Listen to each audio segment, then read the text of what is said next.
going on, Jerome's? Stephen A. Smith has been a television luminary for the better part of 2 decades, right? And he and Skip Bayless, all right, so I would say that he and Skip Bayless basically ruined television sports discussion shows, but at least they got paid, right? And Stephen A. is very polarizing. Either you don't like him or you dislike him, right? But I actually don't mind Stephen A. Plus, I feel like his analysis when he's not playing the caricature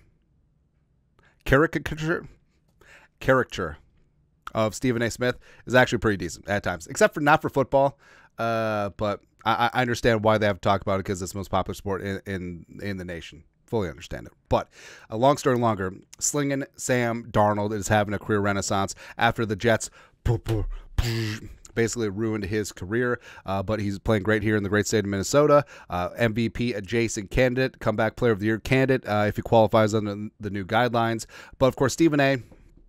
has to take some pot shots, right? So back on September 12th, Purple Persuasion, it looks like Stephen A. Smith is against Dan Orlovsky's assessment of Vikings quarterback Sam Darnold. So Orlovsky, respect. He of the 11-yard end zones calling a spade on ESPN, fighting the good fight, talking up O'Connell and the Vikings and Sam Darnold.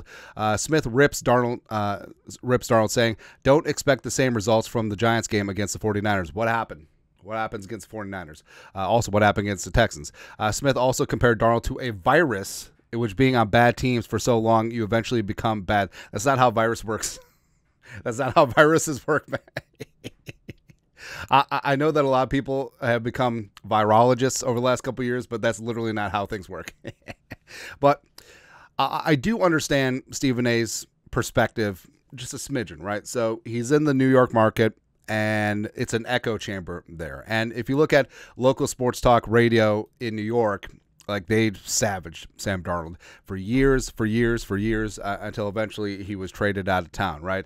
And it's how that crucible ruins quarterbacks. It's amazing that Eli Manning survived out there, but if you're not good right away, you're out. And that's what happened to Geno Smith. That's what happened to Mark Sanchez. That's what happened to Christian Hackenberg over and over again with the Jets, right?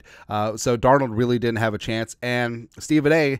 in that echo chamber, like that's what's ingrained in his head. And since he isn't really an NFL guy, like his takes are really surface level, he's even admitted that's what gets stuck in his mind. Sam Darnold's bad. Sam Darnold's bad. Oh, how he's bad. Right. And it's continued. But our guy, Cris Carter, represent the 8-0. And all right, so we'll get into Cris Carter stuff after this. But CC was on the Stephen A. Smith show, and he basically tried to correct his buddy Stephen A. He said this on the show, quote, I also have seen you through the years change your stripes. I saw you get on the Geno Smith bandwagon after the way he was barraged about his career so early. Geno Smith also with the Jets, like we said.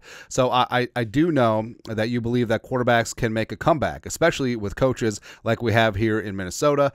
Kevin O'Connell, who is doing a great job, Carter said. I heard you talk about Baker Mayfield, him getting a new life there in Tampa Bay. If you're going to continue to believe in those quarterbacks, you got to give our guys some credit. Woo!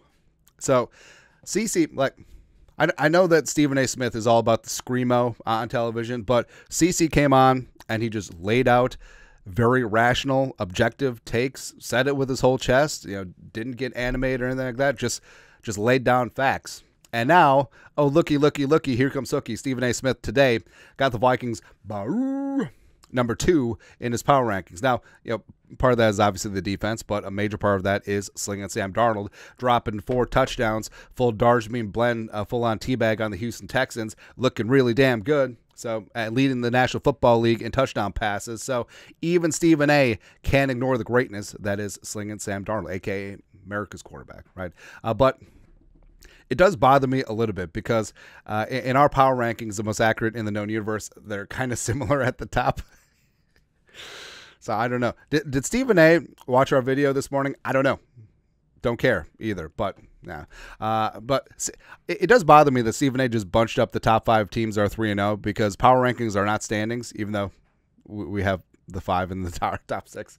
It doesn't matter, man. But either way, I love Cris Carter, man. Yeah, out there fighting the good fight, speaking truth.